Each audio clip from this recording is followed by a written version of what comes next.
The 10 News Weather Authority, always watching and tracking for you from the JES Weather Center.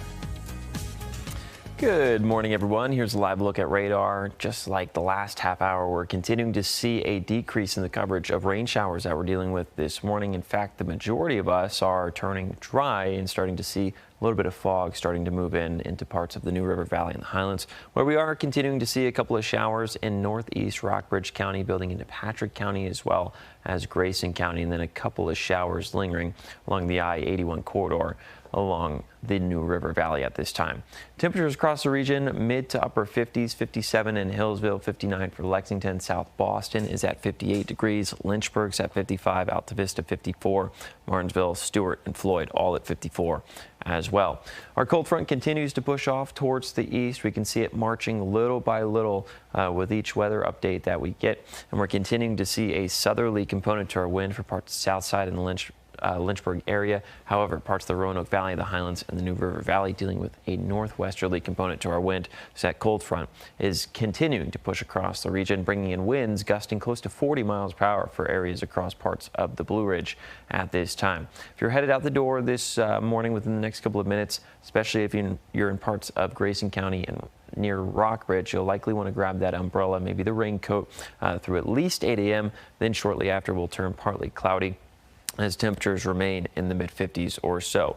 Once we get to about lunch hour, that's when skies clear up for the most of us. All right, maybe a couple of upper level cirrus clouds for parts of the New River Valley, partly cloudy conditions likely from time to time. But then once we get into the afternoon, a lot of those clouds start to dissipate, and then we'll stay mostly clear through our Tuesday, and these conditions will continue overnight, which will allow us to cool down, and they'll in fact continue into Wednesday. Something that we won't see in our Wednesday are winds gusting close to 25 to 30 miles per hour. This is a look at the middle of the day, 12 p.m.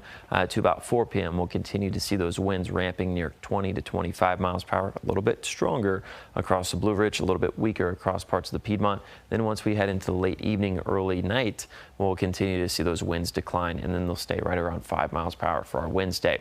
The overall setup for our Wednesday does favor a little bit of moisture, so it's going to be a little bit of patchy fog tomorrow morning. However, we're not going to be dealing with any of these rain showers because the upper level system track is off to our north. So areas along the Ohio Valley and into the northeast will be dealing with a little bit of rain coverage, and so we see that on our travel impacts for tomorrow. So if you're driving west into Ohio, maybe into Indiana, into St. Louis, you'll be dealing with moderate impacts in terms of the rain coverage and wet roads and windy conditions. However, if you're driving up and down the East Coast, conditions in terms of weather are going to be all good to go. Flights as of now, no airport delays at this time nationally, but if we have a look at regional airports, say where we'll be flying out of this morning, we're also dealing with green conditions, maybe a couple of minor delays. I know there was a strike going on in Charlotte, but it looks like everything is currently green down there at this time. Going into Thursday, we do have the Drumstick Dash on Thursday morning. Looks like it's going to be a washout this year. We are tracking scattered to widespread showers building through Thanksgiving morning into about the middle of the afternoon. So showers are going to be coming and going with temperatures in the upper 40s to about lower 50s through about lunch hour. Then once we get into the afternoon, we're going to continue to see some of these showers pushing through.